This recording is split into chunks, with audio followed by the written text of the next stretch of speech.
The night train was almost empty, the kind of ride that feels like the city has finally exhaled. The station still looked busy if you stood far back and let your eyes blur. There were lights everywhere, screens pulsing, cleaners rolling carts, security pacing in that bored, practiced way, but the actual passengers were down to a handful, scattered like forgotten coins, a couple with earbuds leaning into each other, a tired nurse with a tote bag and shoes that had seen too many shifts, a man asleep with his head against the glass, breathing slow, as if the train itself was holding him up. And then there was the last one. He entered late, not sprinting, not panicked, not doing anything dramatic. He moved with the calm of someone who knows exactly how much time is left. He passed the barrier, followed the signs, and walked to the platform like he had done it 100 times. In the camera footage, the angle made the platform look longer than it was. A bright corridor of tile and steel, and his footsteps looked small in it. He wore a dark jacket and a cap pulled low. His bag was not big, not the kind you pack for a trip, more like something you carry to keep a few things close. Laptop bag, messenger bag, something flat and disciplined. He slowed near the middle of the platform, glanced at the train cars as if choosing, then stepped into one of the doors just before they closed. Every camera showed him bored. Not one camera showed him leave. That single contradiction was why a routine night run turned into a case file that ate weeks of work and left grown professionals staring at screens with the same tight, baffled look. It started quietly, the way these things usually start. A person missed a ride, a phone went to voicemail, a friend sent a few messages and got nothing back. By morning, someone had decided it was not normal silence. By afternoon, a missing person report was filed, and a transit police supervisor on the late shift received a call that felt like it should have been simple. The missing person was a man in his early 30s, average height, no known medical issues, no obvious reason to vanish. He worked an office job in the city and lived at the edge of the line, the last cluster of apartments before the tracks reached the yards and turned into a maze of service roads and gravel. His name was Evan. He was not famous, not controversial, not someone with a long history of running away. He had a sister who called him twice a week. He had co-workers who said he was reliable in a dull way. He had a routine. That routine included the night train. At first, the investigators treated it like a normal search with normal steps. Confirm the last known location. Confirm the last confirmed contact. Confirm the travel plan. Check the stations. Check the cameras. Check the fare system. See if there was an obvious break in the story, a place where the timeline cracked. Evan's last confirmed location was the Central Station, the biggest one on the line, the one with the food stalls and the glossy ads and the constant echo of rolling suitcases. The person who filed the report said Evan had texted earlier that evening, saying he was catching the last train home. He had also sent a photo from inside the station. Nothing special, just a corner of the concourse with a bright sign and a coffee cup in frame. The photo was time-stamped. No one heard from him after that. Transit police pulled the station video. They started with the obvious feeds: entrances, barrier gates, escalators, platform stairs. The system was vast with more cameras than a person could count, and most of them existed to deter petty theft and document accidents, not to solve mysteries. Still, the footage was clear enough to track a single body moving through the space if you were patient and stubborn. They found him. Or more precisely, They found someone who matched the report and whose path fit the story. A man with a cap, dark jacket, flat bag. He entered from the main doors. He did not linger at the shops. He did not sit and wait. He moved with purpose. The barrier gate logged a tap. The camera above the gate caught a clean shot of his face for a fraction of a second when he tilted his head, and the image made the supervisor pause. It looked like Evan. Not perfectly. Camera lenses lie in small ways. Lighting adds years or removes them. A cap hides the shape of hair and makes a forehead disappear, but it was close enough to raise the hair on the supervisor's neck because it meant they were not searching in the wrong place. Evan had made it into the station. They pulled the fare record tied to his account and confirmed a tap at the time shown on the video. That detail was simple and reassuring. A person cannot board without passing a barrier, and barriers, at least on paper, do not forget. They log, they timestamp, they create a trail that is supposed to be boring. The boring part ended when they followed his path to the platform. Evan walked down the stairs, past the vending machines, and waited near a sign. He adjusted the strap of his bag. He checked his phone. He glanced up the track.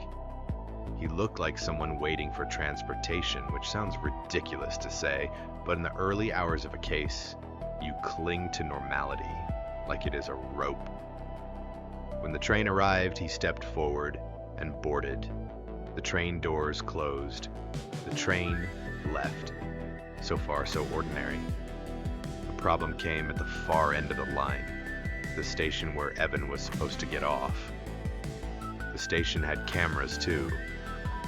Not as many, not as good, but enough to show doors opening, passengers exiting, people walking up the ramp toward the street.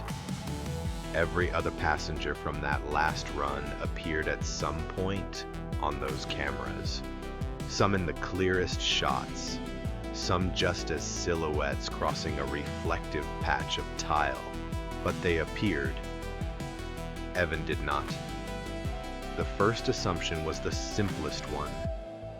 Maybe he got off one stop earlier. Maybe he fell asleep and ended up at the yard. Maybe he left through an exit not covered by the cameras. Maybe the cameras were down for a portion of the platform and he slipped through the blind spot. The supervisor asked for the train's internal cameras. Most modern trains have them, not everywhere, but in enough places to monitor the flow and discourage assaults. The footage is not glamorous.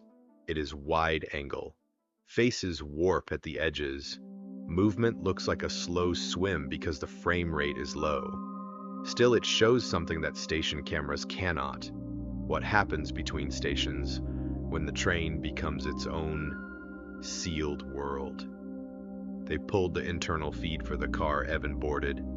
There he was again, stepping in, moving down the aisle, choosing a seat near the middle. He sat for a moment, then stood as if remembering something. He walked toward the end of the car, toward the intercar vestibule. The vestibule camera caught him entering the narrow space between cars. It also caught something else, a small detail that later became the hinge of the entire case. As Evan stepped into the vestibule, the camera flickered. It was subtle, a moment of distortion, a brief ripple of pixels like a water surface disturbed by a pebble. Then it stabilized again. The flicker lasted less than a second. On a normal night, it would mean nothing. A glitch in a cheap camera, a minor power fluctuation, the kind of thing that happens 1,000 times a day across a city. But when you are staring at a man who boards a train and then never appears again, you learn to treat every small oddity like it might be the only door out. The internal cameras did not show Evan returning to his seat. They did not show him moving into the next car. They did not show him exiting at any station. The footage from other cars showed other passengers moving, shifting, getting off, boarding, walking through vestibules, leaning against poles. The world carried on. Evan was gone. At this point, the case shifted from missing person to something that made people uncomfortable. Disappearances on trains have a certain flavor. They are contained and public at the same time. A train is a tube filled with strangers, and the assumption is that if something bad happens, someone will notice, someone will intervene, someone will press an emergency button, someone will call for help. The footage suggested none of that happened. The next day, transit police did what they always do when a case refuses to behave. They went procedural. They stopped trying to imagine what happened and started building a list of what could be proven and what could not. They verified the train consist, the number of cars, the exact car Evan entered. They pulled the operator's log and the conductor's service report. They pulled the door sensor data because doors on modern trains report when they open, when they close, when they are obstructed, when they are forced. They pulled the GPS timeline, they pulled the schedule adherence record, they pulled the signal system logs. The last one mattered more than anyone expected. The signal log showed an irregular stop between two stations on that last run. Not long, not dramatic, but real. The train had slowed to a crawl, then stopped in a tunnel section for several minutes before resuming. That tunnel was a known pinch point, a stretch where the line runs underground beneath old utility corridors, where maintenance access points exist but are not obvious to the public. The stop was recorded as a brief signal hold, something that happens when the system spaces out trains or when a sensor reports a condition that needs verification. For the transit authority, it was routine.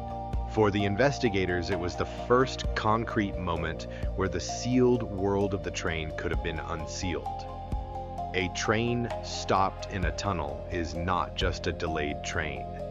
It is a train paused in a place without cameras, without witnesses on a platform, in a corridor that very few people understand. They returned to the internal footage and watched the minutes around that stop again and again, frame by frame, like they were trying to read lips on a silent film. They saw something they had missed the first time. Just after the train stopped, the vestibule camera in Evan's car did not flicker again, but the light in the vestibule shifted. A faint change, as if a door somewhere had been opened. A wash of slightly brighter light, then back to the old dim tone. If a door had been opened, where? The train doors were supposed to stay closed between stations. That is not just policy, it is physics and survival. The door sensor logs did not show a normal door opening. But there are doors on a train that are not passenger doors. There are access panels. There are equipment compartments. There are emergency hatches. There are interlocks that can be overridden with a key. The supervisor requested a physical inspection of the car. A maintenance team brought the car into the yard the next evening. The yard is an industrial place, loud and greasy, full of steel and fluorescent light. They walked the cars with clipboards and flashlights. They checked the vestibule area. They checked the end doors. They checked the emergency release covers. In the vestibule of the car Evan boarded, they found fresh tool marks on a small service panel near the floor. The panel was meant to be tamper-resistant, not because it holds something secret, but because it houses components that can kill you if you touch them wrong. The screws were supposed to be tight and undisturbed. These screws were slightly marred. The panel edge had a thin scrape line as if it had been pried. The maintenance lead reported it, and the report moved up the chain, and suddenly the case felt less like a mystery and more like a crime. Transit police asked the obvious question, who has access to that panel? The answer was uncomfortable because it was broad.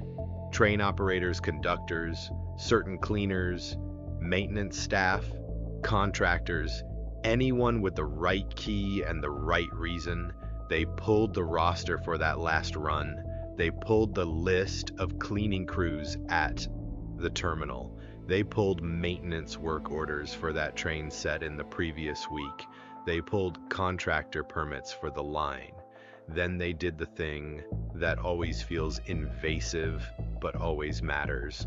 They pulled Evan's phone data through proper process because at this stage the concern was life and safety. The phone had last pinged a tower near the tunnel section where the train stopped. It did not ping near Evan's home station. That detail was both useful and terrifying. It suggested he had not simply gotten off and gone somewhere else. It suggested the disappearance was tied to that stop. The supervisor ordered a tunnel search. Tunnel searches are slow. They require coordination, power shutdowns, track access permissions, safety officers, and teams who know how to walk in a place that is not meant for people. You cannot simply send someone into a tunnel with a flashlight. Trains run, electricity hums, air is stale, the space swallows sound. They scheduled the search for a window when service was paused. They brought transit police, maintenance workers, and a specialized unit trained for confined spaces. They walked the tunnel section where the train had stopped, mapping every access door, every alcove, every drainage channel. The first sweep found nothing. No bag, no body, no obvious sign of a person. That should have been reassuring, but it was not. It meant the case was not a simple fall or a simple injury. It meant Evan could still be alive and hidden, or he could be gone in a way that the tunnel made possible. On the second sweep, a maintenance worker pointed out something that the transit police had not noticed because they did not know what to look for. A service doorway in the tunnel wall had a scuff mark at the base, and the dust on the threshold looked disturbed. The door itself was not broken. It was closed. It looked normal. But the scuff mark was fresh, and the pattern looked like the edge of a shoe. They opened the service door. Behind it was a narrow corridor older than the main tunnel, lined with pipes and cable trays. It ran parallel for a short stretch, then turned into a small room with a sump pump and drainage equipment. The room smelled damp and metallic. The floor was slick. And on the floor, caught in a corner behind the pump housing, was a flat messenger bag. Evan's sister identified it later. Inside the bag were ordinary things that suddenly felt heavy with meaning. A portable charger, a notebook, a pen, a set of keys, a wallet. The phone was not there. Nothing in the bag screamed violence. No obvious blood, no torn fabric. Just a bag that had been removed from a person and left where the person was not. It was both a lead and a gut punch. The corridor room had no cameras. The door was not alarmed in the way passenger doors are. It was intended for maintenance use, and in a system built across decades, not every access point is monitored the way people assume. The question shifted again. How did Evan get through that door? There were only a few plausible ways. He could have opened it himself if he had a key, which he should not have. He could have been forced through by someone with a key. He could have slipped through if the door was not fully latched. He could have entered through a different access point and ended up there.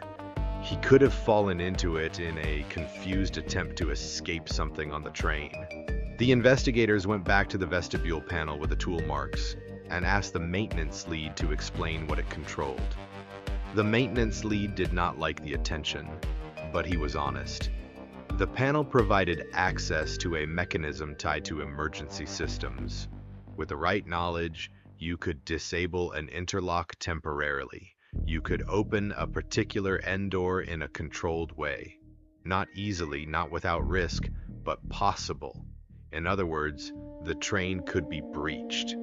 And if the train stopped in a tunnel with an adjacent service door nearby, a person could leave the train and step into the maintenance corridor. That would explain why no station camera saw him exit. It would also explain why the phone's last ping aligned with the tunnel section, but it did not explain the reason. People do not climb off a train into a tunnel corridor for fun. Even the most reckless person knows it is dangerous. Something makes you do that. Fear, confusion, pursuit, a perceived threat, a desperate mistake. Transit police began interviewing the few passengers who had been on that last run. It was not easy. Many people do not answer calls from unknown numbers. Many people do not remember faces from a sleepy ride at midnight. But eventually they found one person who remembered something small. A woman who had boarded 2 stops after Evan described seeing a man standing near the vestibule of one car. She could not say it was Evan with certainty. She could not see his face clearly. But she remembered the posture, the way he kept looking down the aisle. She remembered that he seemed tense, not sick, not drunk, just keyed up. She also remembered another detail. A second man had been walking through the cars around the same time. Not a uniformed employee, just a passenger who moved like he had a reason to be moving, scanning seats, pausing, continuing. That second man had not seemed friendly. He had seemed purposeful. Like he was hunting for someone without wanting to look like he was hunting. The description was vague. Transit police did not pretend it was a perfect lead, but it was enough to justify a deeper review of the internal footage, focusing not only on Evan, but on anyone who moved between cars. This is where the case became painful because the footage was low frame rate and wide angle, and people looked similar in the dim light. Still, patterns emerged if you watched long enough. A man in a light hoodie moved through cars repeatedly around the time of the tunnel stop. He kept his head down. He avoided the main camera angles. He did not sit for long. He drifted. He also appeared briefly in the vestibule camera of Evan's car, entering the narrow space a short time after Evan stepped into it and vanished from view. The camera flickered again when this man entered. A third flicker. A glitch is one thing. Repeated flicker at the exact moment a person enters a specific vestibule is another. The tech unit examined the camera system. They tested it in the yard. They could not reproduce the flicker under normal conditions. The cable connections were stable. The power draw looked normal. Then a technician pointed out something that made the room go quiet. A small electromagnetic device placed near certain camera cables can disrupt the feed for a moment. Not forever, just enough to create a tiny blind spot. Not a full blackout that would trigger an alert. Just a ripple, a blink. It sounded like something from a movie, until you realize that people do it in real life for far smaller crimes than a disappearance.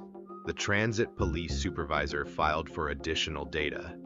Ticket purchases, station kiosk camera feeds, platform cameras from earlier stops, anything that might capture the man in the hoodie more clearly. They found him at a kiosk 2 stations before the central station, buying a single fare with cash. He did not use a card. He did not tap a personal account. He did not leave an easy trail. He also used the kiosk in a way that suggested he knew what he was doing. Quick, minimal hesitation. He kept his face angled away from the lens. His hood shadowed his features. The investigators took the still images and ran them through internal systems.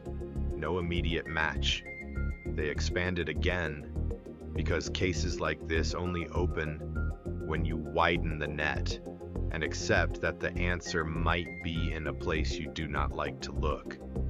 They reviewed recent incidents on the line, theft reports, assault complaints, unusual behavior calls. They found a pattern of late-night harassment on the same train runs, a few reports of a man following women between cars, nothing that had been escalated because the victims could not identify him and the cameras were too poor. The supervisor felt the case sliding toward a dark but familiar territory. Predation on public transit. Someone who uses anonymity and movement as a weapon. Then the phone data did something strange. Evan's phone did not die in the tunnel. It moved. Not far, but it moved to the surface. It pinged a tower near a service yard access point in the early morning hours. That suggested the phone was not simply dropped. It was carried. The service yard access point was not open to the public. It was fenced. It had cameras. It had a gate. Transit police pulled the gate camera footage. At a time when the city outside was still half asleep, a small maintenance vehicle approached the gate. The driver swiped an access credential. The gate opened. The vehicle entered. The driver was not a maintenance employee. He wore a hoodie. The credential belonged to a contracted cleaner. This was the moment the case stopped being ambiguous. The disappearance was not a weird accident. Someone had used access credentials to move into controlled areas. Someone had likely exploited the gap between a train stopped in a tunnel and a service door that should not have been convenient. The next step was to identify the cleaner whose credential had been used. He was a real person, a contracted worker who cleaned stations, not trains. He had a family. He had a steady schedule. When transit police interviewed him, he looked stunned. He said he had not been near the yard. He said his credential had been missing for days. He reported it to his supervisor. The supervisor had told him a replacement would be issued. No formal report was filed. It was all done in the casual way that small problems are handled until they become big ones. The cleaner's story was supported by his phone location and by witnesses who confirmed he had been at home. So the credential was stolen, and the person who stole it had used it to access a maintenance vehicle and move something out. Transit police coordinated with city police and obtained warrants for further surveillance at the yard. They also began combing through contractor records because the yard vehicle should have had a dispatch log. Those logs are rarely perfect, but they exist. They found a discrepancy. A vehicle had been signed out under a maintenance tech's name for a routine run that night, but the tech was not on shift. The signature was likely forged or entered by someone using a shared code. The supervisor did not waste time fighting the bureaucracy. She treated it like what it was, an access control failure. They went back to the tunnel service corridor where the bag was found and expanded the search deeper into adjacent rooms. In a second small equipment room, they found a bundle of clothing stuffed behind a cable tray, a dark jacket, a cap. The jacket matched Evan's jacket in the station video. The cap matched the shape and color. They bagged the items as evidence. They photographed everything. They did not touch the corridor door frames without gloves. They treated the place like a scene, not a hiding spot. Then, behind a pump housing, they found a smear of dried grime on the wall that had a different texture than the surrounding dirt. The forensic tech tested it. It was blood, small and old enough to have dried. Not a pool, not a spray. Just enough to prove injury. The case turned into a race. If Evan was injured and trapped somewhere in the maintenance network, time mattered. If he was taken out by a predator, time mattered even more. The longer you wait, the colder the trail becomes, and the harder it is to recover a person alive, or even recover a body with answers. Transit police requested emergency access to tunnel maps, including older maintenance corridors that were not on the main diagrams. They brought in the Transit Authority's infrastructure team, the people who know the system like an internal organ. Those people were reluctant at first, not because they did not care, but because exposing the full map of service corridors is a security risk in itself. Still, a missing person case is one of the few events that can pry open those files. They spread the maps across the table and traced the corridor where the bag was found. The corridor connected to an older drainage run that led toward a pump station. The pump station had multiple rooms and a secondary access to the surface through a ventilation shaft and emergency ladder. It was not designed for public entry. It was designed to be used by crews who know the way and who do not panic. The supervisor organized a search team with a specific plan. One unit entered from the tunnel service door. Another unit entered from a surface access point near the ventilation shaft. The goal was to close the space from both ends, limiting the chance that someone could slip out unseen. They also used dogs, not in the dramatic way people imagine, but in the practical way that often works in confined areas where scent can linger. The search began before sunrise, when the city still had that brittle quiet. Inside the maintenance corridors, the air was damp and stale. The walls sweated. Pipes ran along the ceiling like ribs. The floor was uneven, slick in patches, and the sound of footsteps echoed in a way that made everyone feel like they were being followed by their own noise. The dog signaled near a junction and pulled toward a closed metal door. The door was locked with a simple padlock, the kind used as a basic barrier, not as high security. The lock was not old. It looked recently placed. A bolt cutter snapped it open. Behind the door was a cramped room filled with electrical cabinets and a narrow walkway. The space was darker than the others, lit only by a small maintenance lamp that had been set on the floor. The lamp was on. Someone had been here recently. The team moved in carefully because the presence of a lamp changes everything. It means a person either left it by accident or left it on purpose. Both possibilities are dangerous. They searched the cabinets, the corners, the floor. They found Evan's phone. It was powered off, placed inside a plastic bag to keep it dry, tucked behind a cabinet. It was not broken. It was not dropped. It was hidden.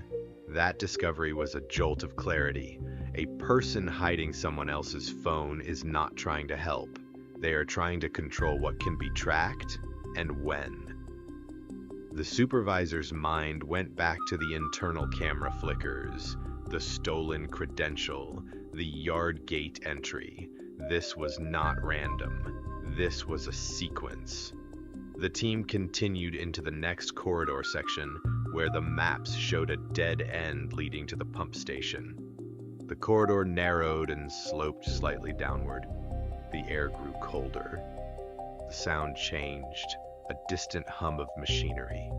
The dog pulled again, then whined, then sat staring at a seam in the wall where a panel met concrete. It was not a normal wall.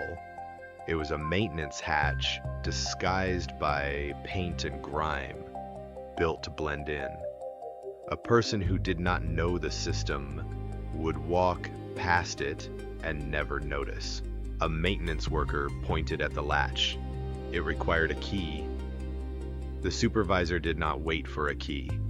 They pried it carefully because prying in an electrical corridor is dangerous, but they had safety officers and power was isolated. The hatch opened. Behind it was a narrow crawl space that ran into darkness, not high enough to stand in, just enough for a person to move on hands and knees. It smelled like wet concrete and old metal. The flashlight beams cut into the space, and the search team saw a shape that made everyone freeze. A human leg, then another. Evan was inside. He was alive, barely. He was wedged awkwardly, one arm pinned beneath him, face turned toward the wall. His skin was pale, his lips were cracked, his eyes were half open and unfocused. The air in the crawl space was cold and thin, and the space amplified the sound of his breathing in a way that felt wrong. The medic crawled in, checked for responsiveness, checked for pulse, checked for obvious injuries. Evan had a cut on his scalp, not huge, but deep enough to bleed. He had bruising on his shoulder and ribs. His wrist looked swollen. He was dehydrated and confused. When they tried to speak to him, he did not give coherent answers. He reacted to voices like someone coming out of anesthesia. He flinched and tried to pull away, then sagged. They stabilized him as best they could and carefully pulled him out, inch by inch, because a confined space rescue is slow even when seconds feel loud. The supervisor stood back and watched, because the moment you recover a missing person alive is the moment you must decide what matters most in the next hour. Medical care first, always. But if this was abduction, if someone had done this, the suspect could still be close. The suspect could be moving. She ordered a perimeter at every known surface access point. She ordered yard gates monitored. She ordered station security notified. She did not assume the danger had ended because they had found Evan breathing. Evan was taken to the hospital under protective watch. The case did not end with rescue, it transformed. Now there was a living witness, but living witnesses come with complications. Trauma scrambles memory, fear changes perception, the brain fills gaps with whatever it can grab. A case can be ruined by rushing a statement before a person is medically stable. The investigators waited. They waited through scans, stitches, IV fluids. They waited until Evan could hold his eyes open without drifting. They waited until he could answer basic questions reliably.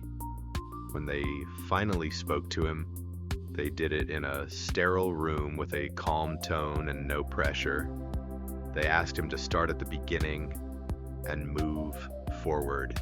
Evan remembered the station, he remembered the platform, he remembered boarding, he remembered seeing very few passengers, he remembered moving into the vestibule, he remembered someone behind him, he did not remember a face.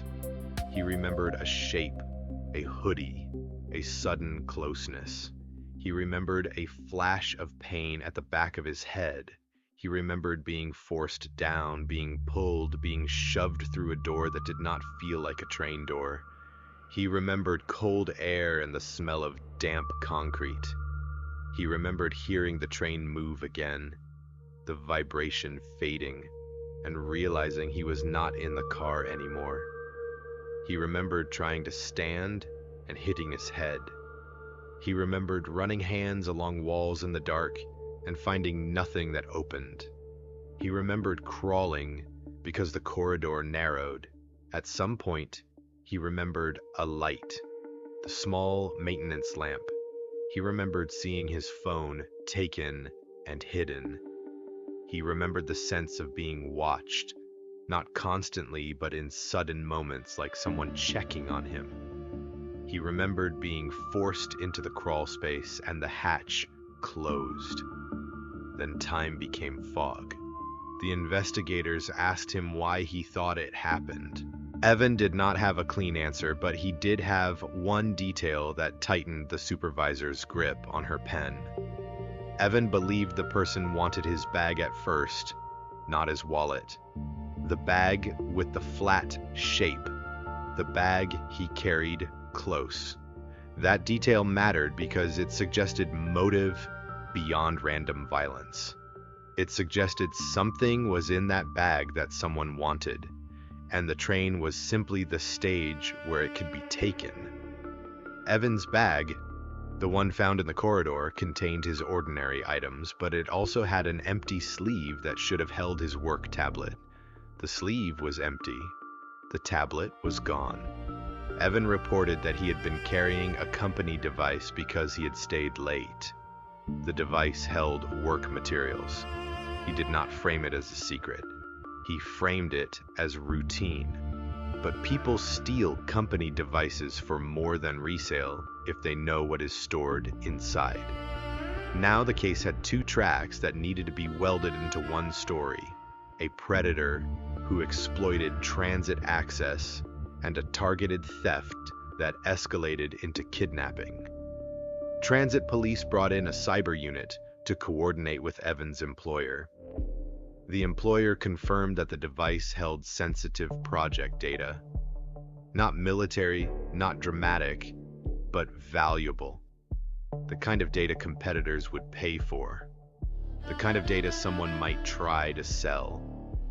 The employer also confirmed that Evan had recently been involved in an internal dispute about access to project files. One co-worker had been reprimanded for unauthorized attempts to retrieve information. The co-worker's name was logged. The co-worker's access was restricted. The co-worker had a brother. The brother was a contracted cleaner on the transit system. The transit police supervisor stared at that connection and felt the familiar anger of a simple truth hiding in plain sight. Systems fail most often when they overlap. A workplace conflict meets a transit credential. A small theft meets a tunnel corridor. A man who knows access points meets a train stopped in the dark. They pulled the cleaner's records, the cleaner whose credential had been stolen. His missing credential had been used at the yard gate, and now the link to Evan's workplace suggested the credential theft might not have been random. It might have been opportunistic, but guided by someone who knew what they needed.